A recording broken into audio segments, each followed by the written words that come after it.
오늘은 창조주 하나님께 돌아오라라는 제목으로 사도행전 14장 8절부터 18절까지 제가 한 절 여러분들이 한 절 함께 교독하겠습니다. 8절부터 교독합니다. 루스드라에 발을 쓰지 못하는 한 사람이 앉아 있는데 나면서 걷지 못하게 되어 걸어본 적이 없는 자라. 바울이 말하는 것을 듣거늘 바울이 주목하여 구원받을 만한 믿음이 그에게 있는 것을 보고 큰 소리로 이르되 내 발로 바로 일어서라 하니 그 사람이 일어나 걷는지라. 무리가 바울이 한 일을 보고 르가우니아 방언으로 소리질러 이르되 신들이 사람의 형상으로 우리 가운데 내려오셨다 하여 바나바는 제우스라 하고 바울은 그 중에 말하는 자이므로 헤르메스라 하더라. 시외 제우스 신당의 제사장이 소와 화환들을 가지고 대문 앞에 와서 무리와 함께 제사하고자 하니 두 사도 바나바와 바울이 듣고 옷을 찢고 무리 가운데 뛰어들어가서 소리질러 이르되 여러분이요 어찌하여 이런 일을 하느냐. 우리도 여러분과 같은 성정을 가진 사람이라. 여러분에게 복음을 전하는 것은 이런 헛된 일을 버리고 천지와 바다와 그 가운데 만물을 지으시고 살아계신 하나님께로 돌아오게 함이라.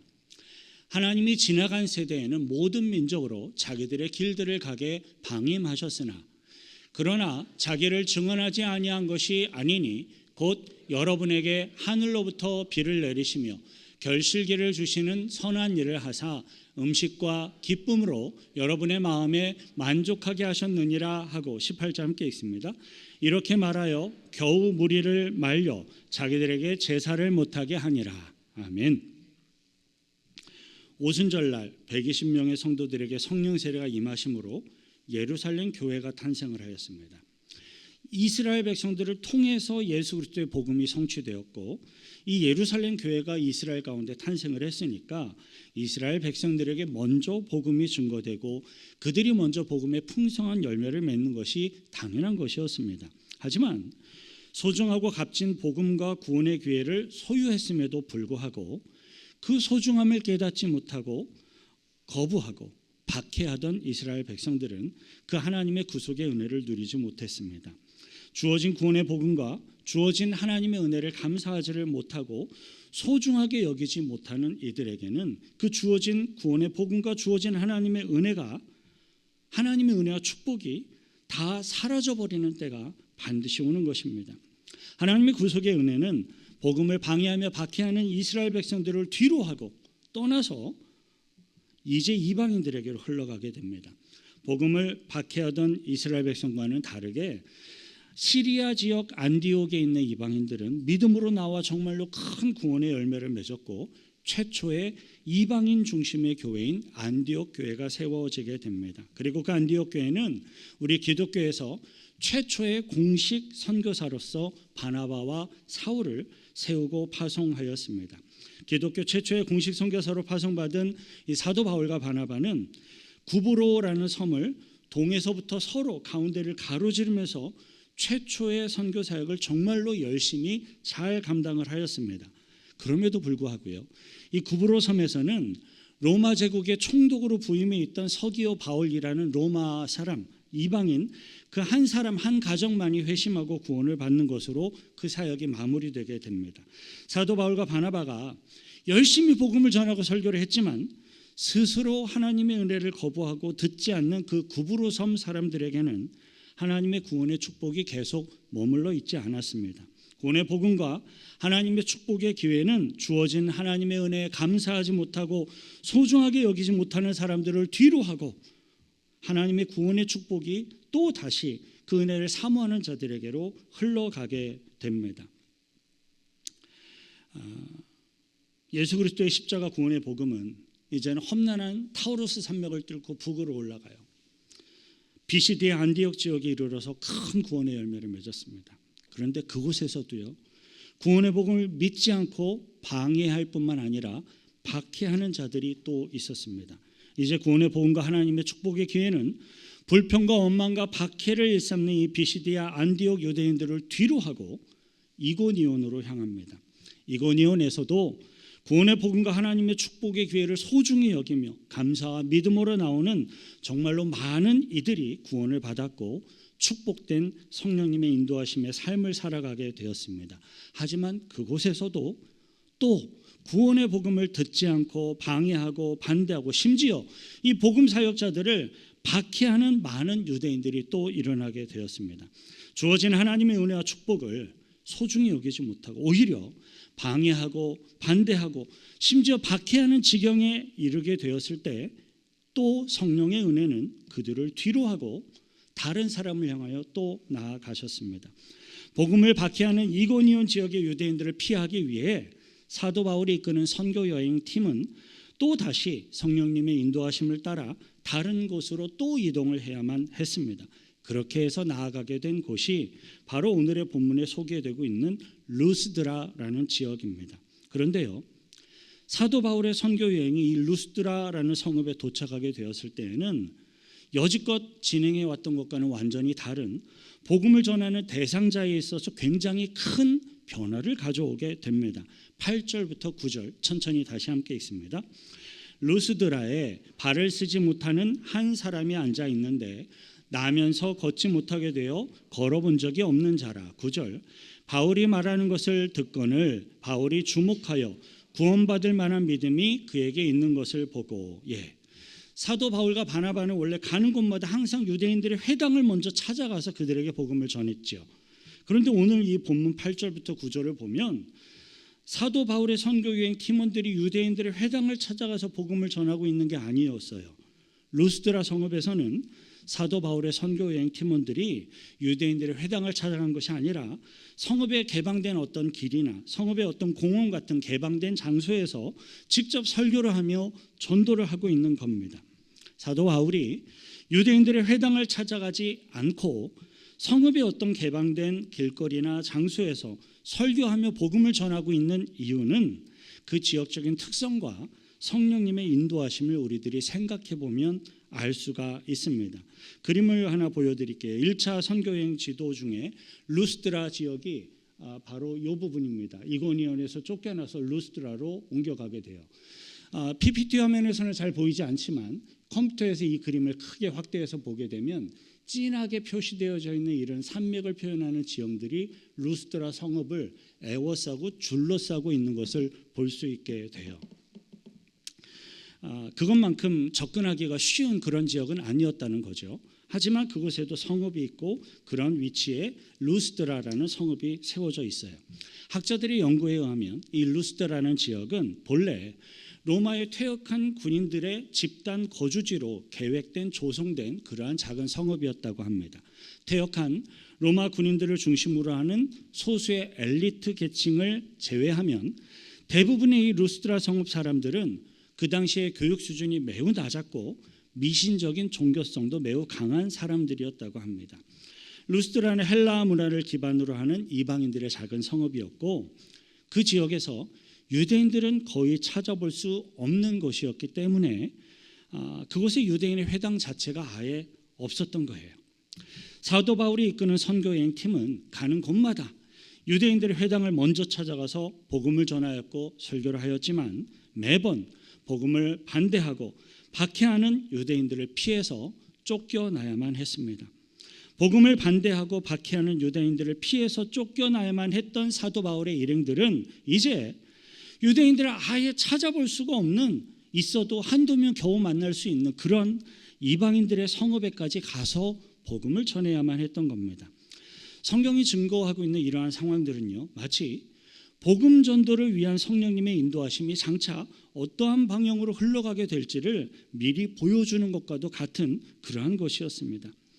예수 그리스도의 십자가의 구원의 복음과 하나님의 이 축복의 기회는 스스로 그 은혜의 소중함을 깨닫지 못하고 감사하지 못한 불평하는 심지어 박해하는 유대인들에게 더 이상 결코 머물러 있지 않았습니다. 여러분, 현재 나에게 주어진 하나님의 은혜, 나에게 주어진 하나님의 축복을 우리들이 소중함을 느끼지 못하고 감사하지 못하게 된다면 그러한 자들에게는 그 하나님의 은혜와 축복이 나를 뒤로 해버리고 떠나갈 수도 있다는 사실을 우리는 기억해야만 합니다. 이것은 제가 저의 말로 설교하며 이야기하는 게 아니에요. 성경이 반복적으로 보여주며 증거하고 있는 영적인 진리이고 역사적인 사실입니다. 저와 여러분들은 현재 나에게 주어진 생명, 나에게 주어진 시간, 나에게 허락된 모든 삶, 예수 그리스도의 구속의 은혜와 하나님의 크신 축복들을 진심으로 소중히 여기고 감사하며 예배하는 믿음의 백성들로 살아가시길 축원드립니다. 루스드라 성읍에서 사도 바울이 설교하며 전도할 때 처음부터 발을 사용하지 못하고 태어나면서부터 걷지 못하는 한 사람이 등장을 하게 돼요. 그런데요, 본문 9절을 보면 설교를 듣고 있는 그 걷지 못하는 한 사람을 사도 바울이 어떻게 바라보고 또 어떻게 그를 인식하였는지에 대한 중요한 그런 설명들이 있어요. 9절을 천천히 다시 함께 읽겠습니다. 바울이 말하는 것을 듣거늘 바울이 주목하여 구원받을 만한 믿음이 그에게 있는 것을 보고, 바울이 주목하여 구원받을 만한 믿음이 그에게 있는 것을 보고라는 부분이 바로 그 내용입니다. 성경은 사도 바울이 태어나면서부터 걷지 못하는 그 사람에게 구원받을 만한 믿음이 있는 것을 보았다라고 매우 간단하게 그리고 쉽게 기록을 하고 있습니다. 그런데 여러분, 사실 성경이 기록하고 있는 이것은 결코 쉬운 일이 아니죠. 왜냐하면 대부분의 우리 많은 사람들은요, 믿음이 있는 사람을 주목하여 보기보다는 돈이 많은 사람 먼저 보게 됩니다. 지식이 많은 사람 한 번 더 쳐다보게 됩니다. 권력과 권세가 많이 있다라고 보여지는 사람에게 주목하게 되어져 있습니다. 그게 우리 사람들의 본질적인 모습이에요. 하지만 사도 바울이 주목하고 있었던 그 한 사람은 구원받을 만한 믿음이 있는 사람이었습니다. 자, 그렇다면 여러분, 사도 바울의 이 눈에는 어떻게 처음으로 만나는 수많은 사람들 중에 구원받을 만한 믿음이 있는 그 한 사람이 정확하게 보여지고 깨달아지게 되었을까요? 물론 사도 바울은 성령의 충만함을 입은 능력 많은 사도였으니까 성령의 능력으로 단번에 그러한 한 사람을 깨달을 수 있었을 것이고 또 그렇게 알아보게 되었을 것이다 라고 우리들이 막연하게 추론해 볼 수도 있을 겁니다. 하지만 저는요, 그런 막연한 추론만으로 성경 해석하는 거 좋아하지 않습니다. 성경 본문을 조금만 더 자세하게 들여다볼 수 있으면 우리들은 얼마든지 논리적으로 이해가 되는 합리적인 상황들을 찾아보게 돼요. 본문 9절 앞부분을 보면 바울이 말하는 것을 듣거늘이라는 그 당시의 상황을 설명하고 있는 내용이 있습니다. 사도 바울은 태어나면서부터 걷지 못하는 그 한 사람을 처음 보자마자 단번에 저 사람은 구원받을 만한 사람이 있는, 구원받을 만한 믿음이 있는 사람이구나라고 이렇게 알아본 게 전혀 아니었습니다. 사도 바울은 자신이 설교를 하며 복음을 전하는 동안에 태어나면서부터 걷지 못하는 그 사람이 어떠한 자세와 어떠한 태도와 어떠한 눈빛으로 복음을 경청하고 있는지를 볼 수가 있었던 거예요. 사도 바울이 경험했던 그러한 비슷한 경험은 매 주마다 주일 설교를 하는 저 역시도 종종 경험하게 되는 것이기도 합니다. 물론 저는 사도 바울과는 비교조차 할 수 없는 너무나도 평범한 사람이기 때문에 누군가를 바라보면서 저 사람은 구원받을 만한 믿음이 있는 사람이구나 단번에 깨닫지 못합니다. 하지만 저는 설교를 하는 동안에 하나님의 말씀을 듣고 있는 성도님들의 눈빛, 표정에 미묘한 변화들을 보면서 말씀이 지금 그 사람에게 어떻게 역사하고 있는지 정도는 충분히 알 수 있습니다. 어떤 분의 경우는요, 하나님의 말씀을 우리들이 앞부분에 봉독하잖아요. 말씀을 읽은 이후에 설교가 시작되는 순간부터 즉각적으로 나른함과 함께 굉장히 졸음이 몰려오는구나라는 것을 단번에 제가 알 수 있는 분들이 있습니다. 지금 속으로 목사님이 내 이야기를 하는구나라고 생각하시면서 미안해하시거나 부끄러워하는 분들 없기를 바랍니다. 계속 졸음이 와서 설교 시간 내내 꾸벅꾸벅 인사를 할지라도 그러한 분일지라도 이 예배 자리에 나와서 앉아있는 이것 자체가 이미 충분히 귀하고 소중한 것입니다. 그리고 어떤 분의 경우는요, 예배당에 와서 앉아있기는 하지만 그분의 생각과 그분의 마음이 완전히 다른 곳에 가 있구나라는 것을 제가 이렇게 쉽게 알 수 있는 분들도 종종 있습니다. 그런데 어떤 성도님들의 경우는요, 매번 저를 여러 차례 놀라게 하는 분도 계세요. 매 주일 예배의 찬양과 설교 말씀의 매 순간순간들을 단 하나라도 놓치지 않겠다라는 각오라도 한 것처럼 마치 거대한 토네이도가 이렇게 다 빨아들이듯이 그렇게 예배하는 분들이 계시기 때문입니다. 설교를 하는 중에 그러한 영적인 눈빛들을 제가 마주치게 되면요, 그 순간에는 그 성령님의 은혜와 역사와 능력이 말씀을 전하고 있는 저에게까지 전달되어지는 걸 경험할 때가 있습니다. 마치 거대한 토네이도가 다 휩쓸고 빨아들여 버리듯이 그러한 간절함과 그러한 사모함을 가지고 예배하는 분들에게는 그에 합당한 성령님의 역사와 은혜와 인도하심이 있는 것을 믿으시길 바랍니다. 10절 함께 읽습니다. 큰 소리로 이르되 내 발로 바로 일어서라 하니 그 사람이 일어나 걷는지라. 사도 바울은 이 자신의 눈빛을 사로잡으면서 하나님의 크신 은혜를 정말로 간절히 사모하고 있는 그 한 사람에게 구원받을 만한 믿음이 저에게 있구나라는 것을 알 수가 있었습니다. 예수 그리스도의 십자가 구원의 복음이 이렇게 증거되는 곳에는 성령께서 필요에 따라 역사해 주시고 초자연적인 기사와 이적도 충분히 베풀어 주십니다. 성령님의 인도하심을 따라 마음속에 확신을 가지게 된 사도 바울은 그 한 사람을 향하여서 모든 사람들이 다 들을 수 있도록 큰 소리로 믿음을 선언하며 선포하게 됩니다. 내 발로 직접 바로 일어서라. 할렐루야.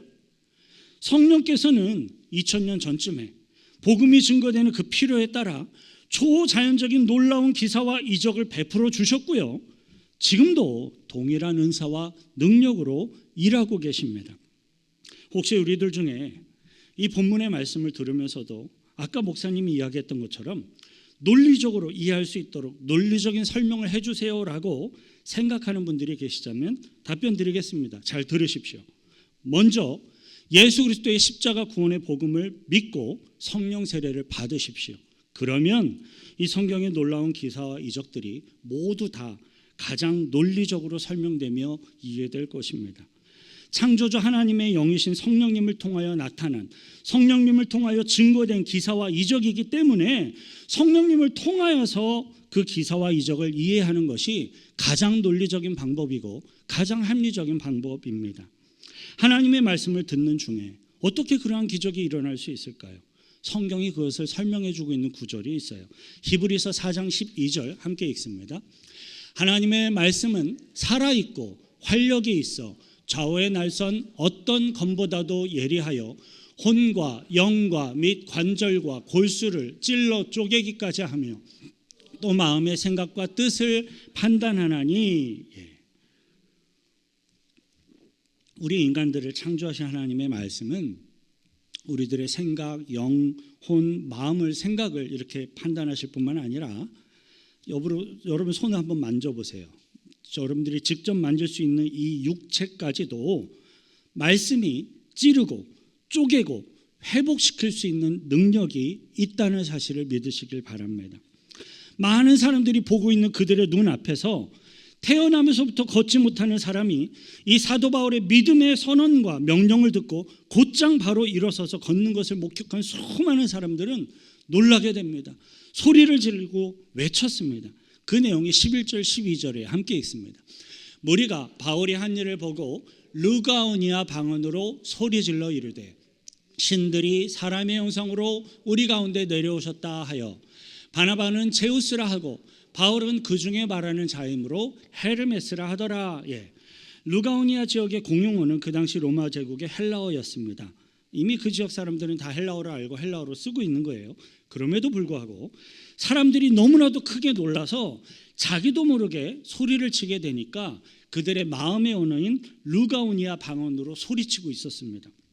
그 내용은 신들이 사람의 형상으로 우리 가운데 내려오셨다라는 내용이었습니다. 하지만 사도 바울과 바나바는 이 르가오니아 방언을 이해하지 못하고 있었기 때문에 그 당시에 소리치고 있는 그 상황 속에 무슨 상황이 벌어지고 있는지 다 파악하지 못하고 있었을 것입니다. 자, 그렇다면 이 르가오니아 사람들은 복음을 증거하는 복음 증거 가운데 나타난 성령의 기적, 성령의 능력을 직접 보면서 왜 바나바와 바울을 제우스와 헤르메스로 인식을 하게 되었을까요? 그 당시 루가오니아 사람들의 반응과 그들의 생각을 이해하기 위해서는 이 루가오니아 지역에 전설로 전해져 내려오고 있었던 홍수설화를 우리들이 이해할 필요가 있습니다. 그리스 신화의 내용에 의하면 제우스라는 인물이 최고 신의 이름이었고요. 헤르메스는 이 제우스를 대신해서 이렇게 대언해주는 말하는 대언자의 이름이었습니다. 이 루가오니아 지역에 전해지던 홍수설화에 의하면 어느 날 이 제우스와 헤르메스가 인간의 모습으로 변신을 해서 이 지역에 방문을 하였다고 합니다. 그때 빌레몬과 바시우스라는 가난한 부부 이 둘만이 그들을 환영을 했고 다른 모든 사람들은 그들을 배척했다고 해요. 그 이유로 인해 제우스와 헤르메스는 빌레몬과 바시우스를 제외한 모든 다른 사람들을 다 홍수로 멸망시켜 버렸다라는 겁니다. 너무 기가 차요. 그리스 신화에 관련된 홍수설화 이야기를 들어보면 그들이 생각하고 있었던 신이라는 존재가 어떤 존재인지 참 유치하고 허무한 개념이라는 걸 알 수 있습니다. 이러한 그리스 신화를 기반으로 하는 홍수설화에 익숙해져 있었던 루가오니아 지역 사람들은 초자연적인 기적, 능력을 행하는 이 바나바와 사울을 제우스와 헤르메스로 오인을 한 겁니다.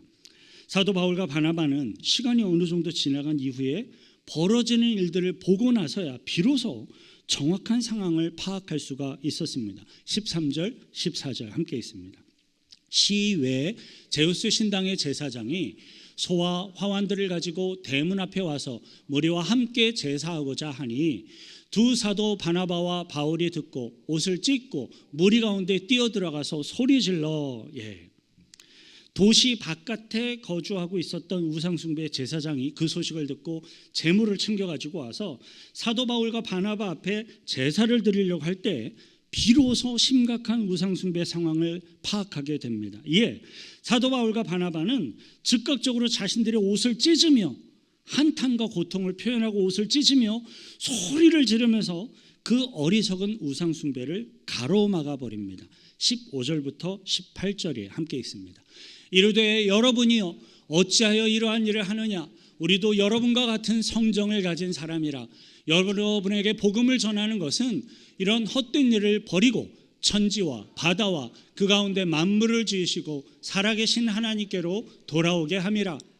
하나님이 지나간 세대에는 모든 민족으로 자기들의 길들을 가게 방임하셨으나 그러나 자기를 증언하지 아니하신 것이 아니니 곧 여러분에게 하늘로부터 비를 내리시며 결실기를 주시는 선한 일을 하사 음식과 기쁨으로 여러분의 마음에 만족하게 하셨느니라 하고 이렇게 말하여 겨우 무리를 말려 자기들에게 제사를 못하게 하니라.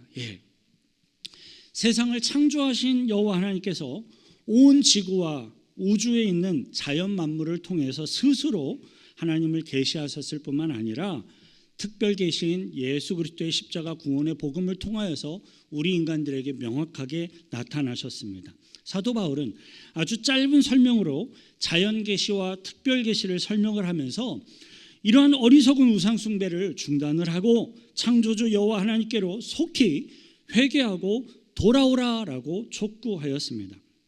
여러분, 우리의 창조주 여호와 하나님은요, 아무런 인격적인 관계성과 판단도 없이 세상 사람들이 좀 알아주지 않아서 화가 난다고 해서 갑자기 세상 사람들을 다 홍수로 심판하시는 그런 분이 결코 아닙니다. 오히려 세상 사람들이 영접하지 않고 예수 그리스도를 못 박아 죽이며 저주를 했을지라도 지금까지도 회개하고 돌아와 구원받기를 기다려주고 계시는, 초청하고 계시는 분이 바로 우리의 창조주 여호와 하나님이십니다.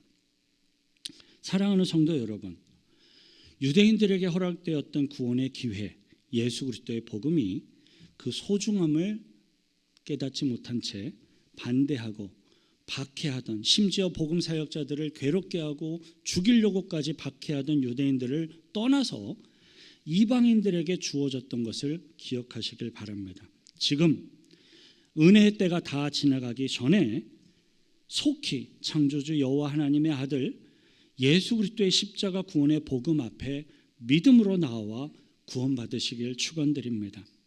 사도 바울과 바나바를 제우스와 헤르메스로 오인하며 제사하려고 했었던 이 르가오니아 지역 사람들이 혹시 어리석게 느껴지십니까? 네, 맞습니다.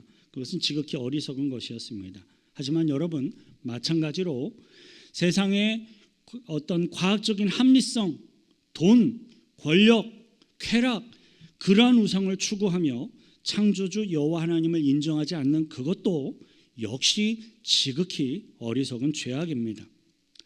저와 여러분들은 예수 그리스도의 십자가 구원의 복음 앞에 믿음으로 나아옴으로써 우리들을 지으신, 나를 지으신, 나를 조성하신 창조주 여호와 하나님을 믿고 인정하며 예배하는 천국 백성들이 되시길 축원드립니다. 같이 함께 기도하십시다. 하나님, 나의 삶 속에 창조주 하나님을 내가 인정하지 못하고 있는 부분들이 있지는 않은지요. 나의 욕심, 내가 바라보고 있는 것, 내가 추구하고 있는 것, 그것이 나의 우상이 되고 있지는 않은지요. 나를 향한 하나님의 뜻과 마음을 내가 묵상하며 그 뜻 가운데 따라가고 있는지요. 내가 진정으로 창조주 여호와 하나님을 나의 하나님으로 인정하며 믿을 수 있는 믿음을 주시고 그 하나님을 인정함 속에 내가 살아갈 수 있도록 도와달라고 같이 함께 기도하겠습니다. 거룩하신 구 주의 하나님 아버지, 감사와 찬송과 찬양을 드립니다. 주님 인도하여 주옵소서. 진정으로 주님의 복음의 은혜가 주어졌고 나의 삶 속에 흐르고 있는 이 은혜를 내가 느끼게 하시고 감사하게 하시고 예배할 줄 알게 하셔서 믿음의 백성으로서 더욱더 풍성한 하나님의 은혜를 누리고 경험하며 살아갈 수 있도록 도와주옵소서.